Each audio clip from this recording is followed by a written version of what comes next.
Running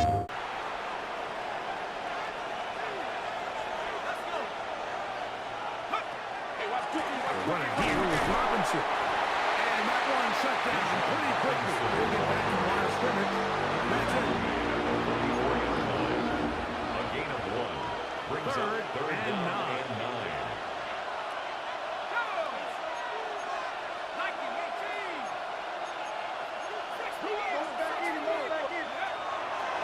Now off the bootleg, he'll look to throw here.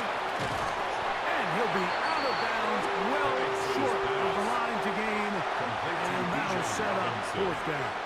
A 4-yard gain. So on fourth down, the Falcons bring on Bradley Pinion to punt. And we won't see a return here. This is going to be marked down inside the 15. So the Vikings come out. Technically, it is year 2 for J.J. McCarthy, but really, it's year 1. Did not play at all in the regular season last year with the knee injury. The former Michigan Wolverine, the quarterback of the Vikings. As you watch the tape from last week, it really just came down to decision-making. Just too often he made the wrong throw, the wrong read, the wrong decision, and that ended up costing his team pretty heavily. So it gets back to the basics. Just trust your eyes. Take what the defense is giving you. You don't have to force things. As the game goes on, those opportunities to attack, they'll present themselves. And he's taken down, but not until he gets to the 32-yard line. A gain of 15 yards. 15-yard pickup there. First down, Minnesota. First and 10 at the 32-yard line. They'll fake the give, and now it's McCarthy. Into the familiar hands of Justin Jefferson.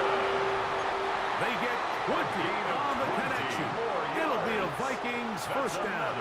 Vikings first down. A run. It's Jones. And he's not going to get away. They're going to bring him down on the other side of midfield.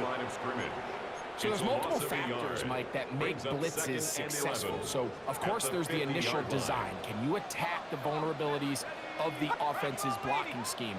And then in this case, the next phase is the timing. You can see this linebacker knew exactly when that ball was going to be snapped. The offensive line had no chance to identify and pick him up, and he's able to bring him down for a loss. It's a gain of 14 yards on that pass play there. First down, Minnesota. First down. First and 10 at the 36-yard line. He runs straight ahead with Jones. And they bring him down inside the 25-yard line. That is 14 for the second time. Back-to-back 14-yard gains and a first down. First and 10 at the 22-yard line. Over back to Jones on first down. And he's taken down on what should be the final play of this first quarter. In motion, it's Jefferson. So, we are through one here on Sunday Night Primetime. What will the second quarter have in store? More from the Twin Cities in a moment. Vikings football as we begin this second quarter. Cooley to He gets into drop in for his first sack of the young season. That last sack is exactly why defensive coaches preach over and over.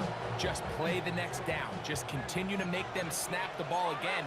You're one big defensive play from changing everything about this drive. And what once looked like a promising drive, following that sack, looks a little bit different now. And a good job here defensively. They did not let him get away. He's well short of the first down mark. For the Vikings field goal. A 33-yard attempt. And this is blocked. He gets free. Past midfield. Still on the move. Inside the 10. And he will score. Touchdown Atlanta. Touchdown Falcons. Greg, those are the momentum swings that get you. One team is looking to add 3. Instead, the other team adds 6. Thanks to the ability to block the kick. Yeah, and in this case, Mike, the players are constantly reminded by the coaches, you never know. Just keep rushing, keep rushing. You could rush 100. Going to take over now for the second time. Greg, the NFC North has become such a fun division over the last few years. Think of the geography and the legacy. It's always been because of the proximity a fun division with great rivalries.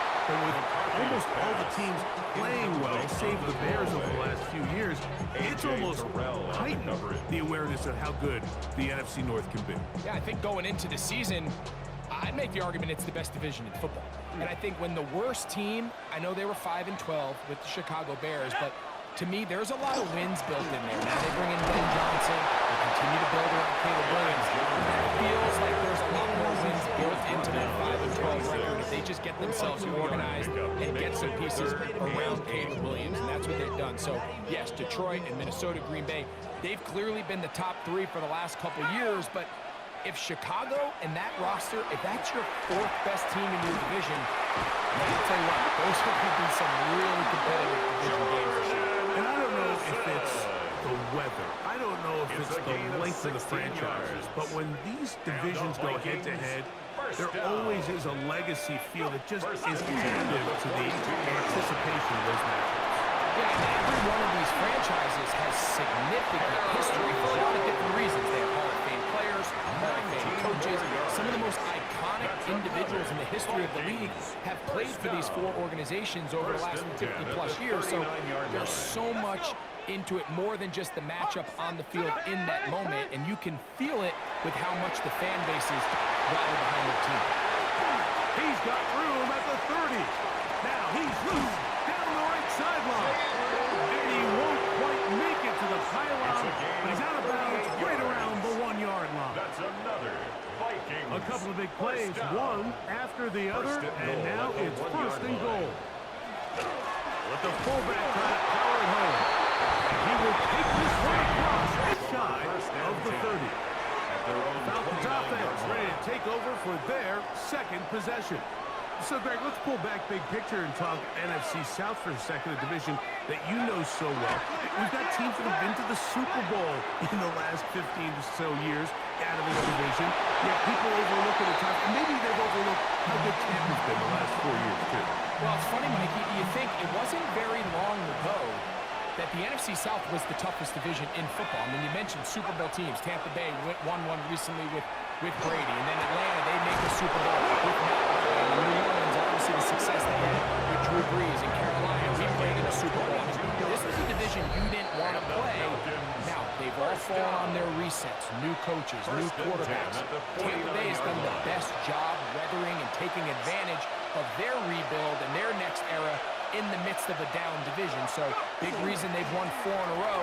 Can Atlanta, can Carolina, New Orleans, can they catch up? Because right now, like you said, Tampa Bay's been the dominant team in this division. Greg, you lived it, so you know it. While these may not be the biggest markets in the league, the rivalries amongst these teams really elevates what you see when you watch the NFC South go head-to-head. Yeah, and over the years, there's been some major games played between Hall of Fame quarterbacks in uniform for all these teams. So it has a lot more history and a lot more, kind of relevance than maybe it feels as of late. The markets are a little smaller. The teams have been down. They might not have the premier star players that they had in past generations. So they've got to continue to rebuild these rosters, continue to have these new coaches find their footing. And, we might be a year or two away from the NFC South getting back. He's in. Darnell Mooney. Touchdown, Falcons.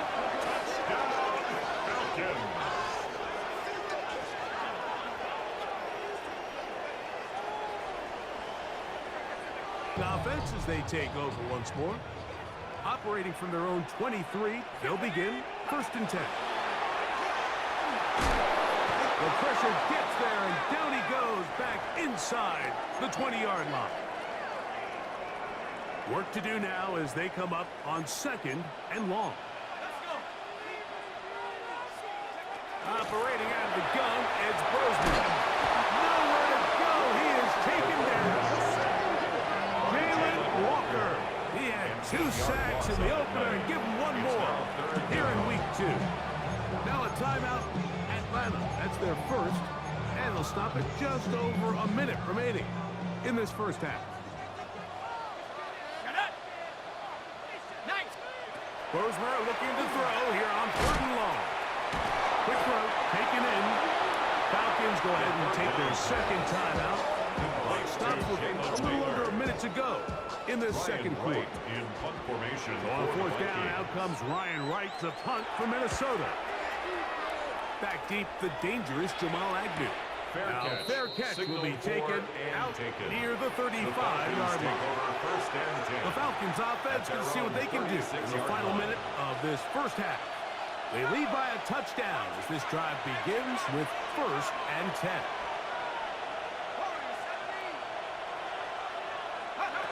From the gun, here is Penix. Open man, he's going to Agnew. He'll be brought down just shy of midfield. Penix going to get his guys moving. And the Falcons, first down. Throwing now from the gun. A diving effort there, just out of his reach. Incomplete. We'll try again here. 2nd and 10. Coverage by Byron Murphy. Hawk 7, Hawk, Panther 11, Panther 11, 79 Bronco. Go! They'll throw. It's Penix. That's caught. It's Charlie Wooler, the tight end. And he'll get about 7. Still short of that first down. They'll try to convert it on 3rd down.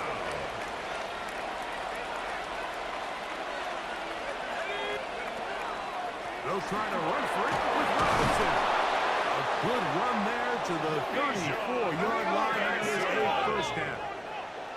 A gain of 10 yards. And the Falcons. And a lefty Penix on 1st down. Under pressure, and down he goes. They got him. Now the Falcons will use their 3rd final timeout as they stop it with 11 seconds remaining in this first half. That one's incomplete. Good coverage there. Receiver couldn't hang with it, and it brings up 3rd down. And long.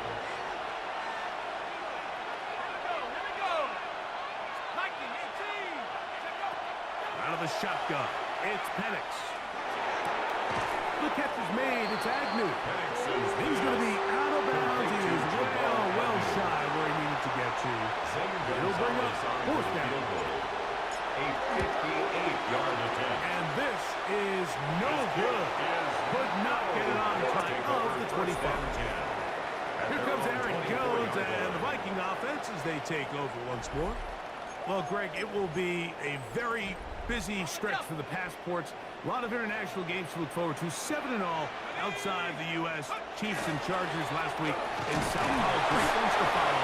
Vikings and Steelers in Dublin. Vikings in London playing the Browns the very next week. Broncos and Jets. Rams and Jags. They'll also play in London week 6 and 7. Falcons and the Colts are going to be in Germany in week 10. And then the Commanders and Dolphins wrap up the international slate. That's in Madrid week 11. Greg, this has been such an additive part to the NFL season, all of these international games. Yeah, I can tell you, Mike, having played one of the international games towards the end of my career in London, when I played for Carolina, it's a great experience. It's fun for the players, it's fun for the coaches, it's fun for the fans and the families. So I expect this slate to continue to expand. There's so many fun international cities around the world that love NFL football. And from what you hear, there's more to come. It could be at the point someday, very soon, where every team plays one game outside of the U.S. in each regular season. Brings up 2nd and 5 at the 39-yard line. Off the play fake, it's McCarthy. That's caught left side by Hawkinson. 7-yard line.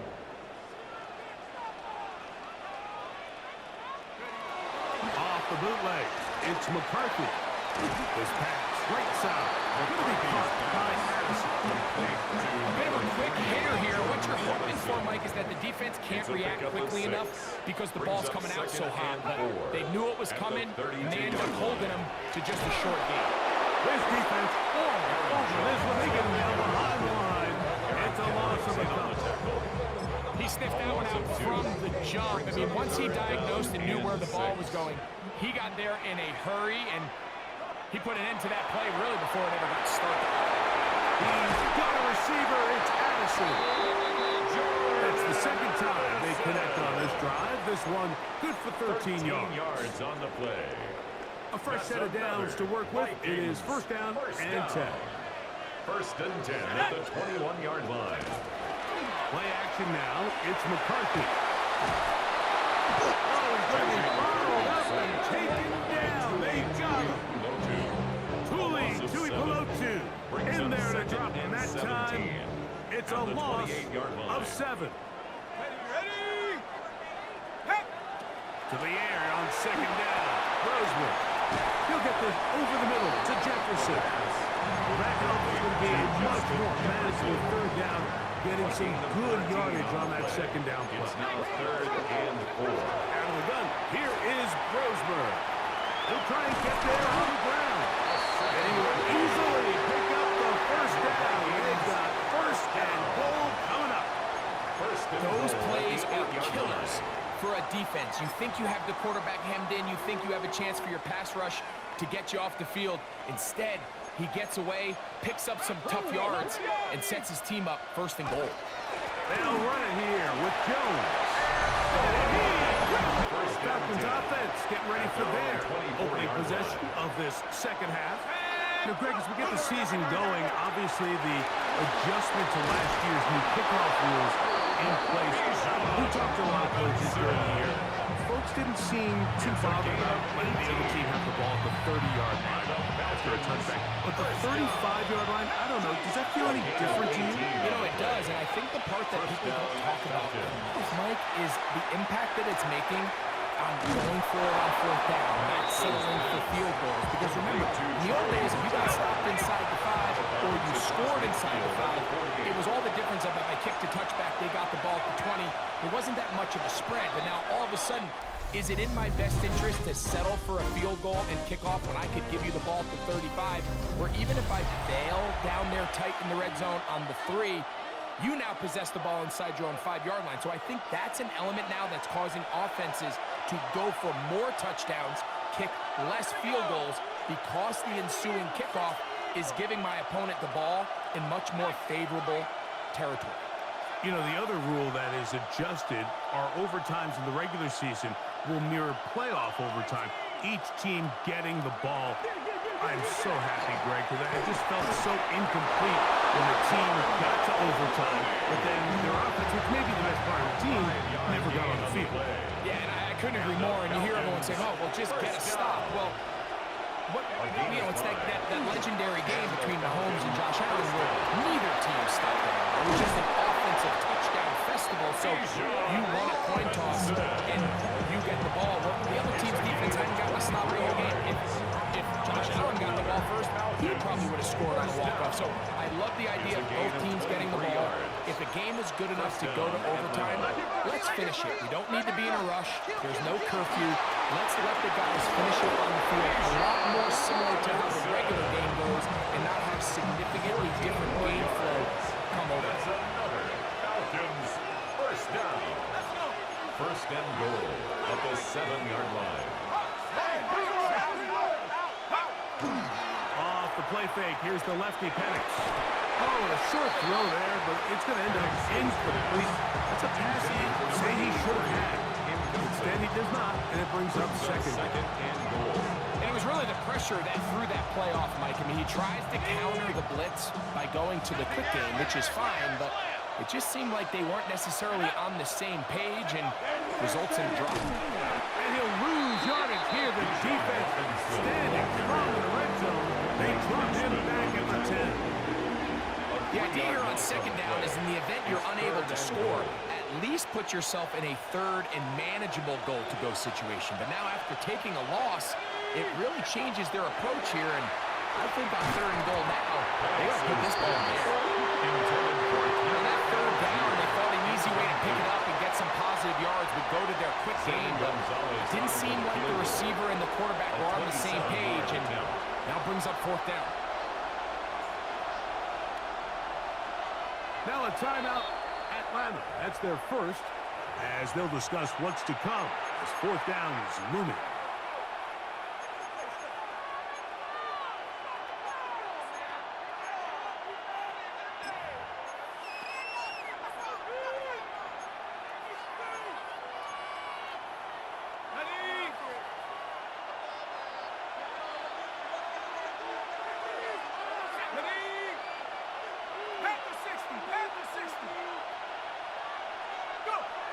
try and throw it with Penix. This caught to the goal line and in. Great London. Touchdown Atlanta. Greg, every touchdown counts the same, but the ones you get in the fourth quarter, they are the ones that feel a little more important. Yeah, now the pressure shifts to your defense. Your offense was able to go out and get the lead here late. Does your defense have enough left in them to get one more stop? 5-yard line. The Vikings offense ready to take over once more. Greg, it's one of those weird feelings you build all year for the opener. When you play a tight game and lose, it kind of changes the feeling coming into this week's award. Yeah, it certainly does, and if you're not careful, what's that called? We don't want one twist to turn into two, one bad play to turn into two. The best teams in this league, they have an uncanny ability that regardless, good or bad, blowout or close one from the previous week before, it doesn't lead into the next week's work and ultimately the next week's game. So we'll find out, were they able to learn from the good? And there certainly was a lot of it. But can they move forward today and not let the disappointment of last week trickle into today? First, we're going to throw here on third down. A short one taken by Hawkinson. He's going to have the first down. So they convert on third down with a pickup of 9. First down. First and 10 at the 38-yard line. In motion, Naylor. They'll run. This is Jordan Mason. And he'll get back to the line of scrimmage at best. Might have even lost a yard there. So I think as you look back over the course of this game, it's really been the inability of this offense, Mike, to create any sort of balanced attack to get anything going. And whether you look at the rushing yards, whether you look at just the points scored, this offense has to find a way going forward to generate more big plays and more balance, both run and pass. So now a timeout for the Vikings. That is their first. We'll talk things over before third down.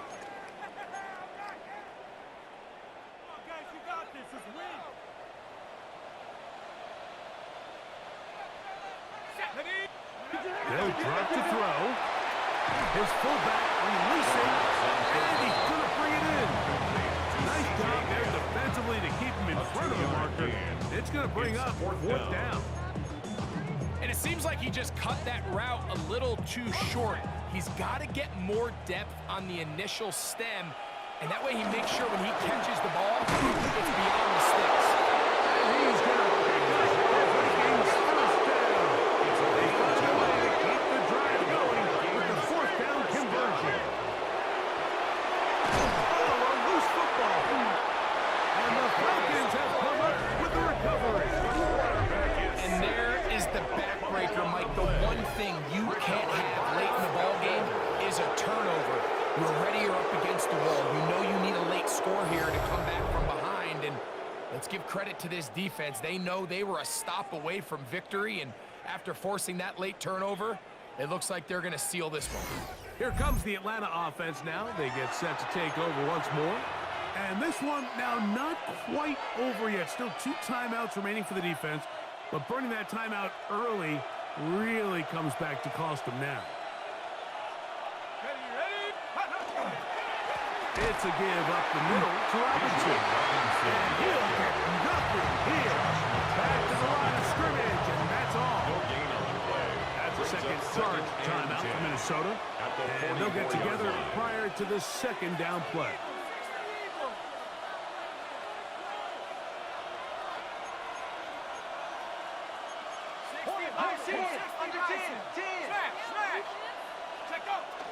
They'll go again with Robinson. Only a couple on that one. It'll set up third down. The Vikings go ahead and use their final timeout. Talk things over before third down. Here's Penix. To the left side, he gets back to Mooney. And they'll move this ball way down into the red zone, inside the 20-yard line. They'll come up here, first and 10. 24-yard gain on the play. First down, Falcons.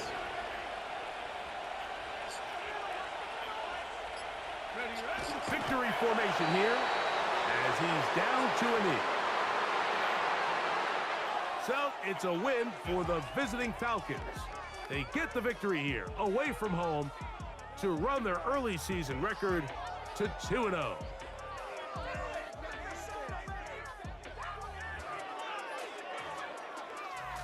So that'll do it for us. For Greg Olson and our terrific team behind the scenes, I'm Mike Tirico. You've been watching the NFL on EA Sports. Follow us on X at EA Madden NFL. With that, we say good night from Minneapolis.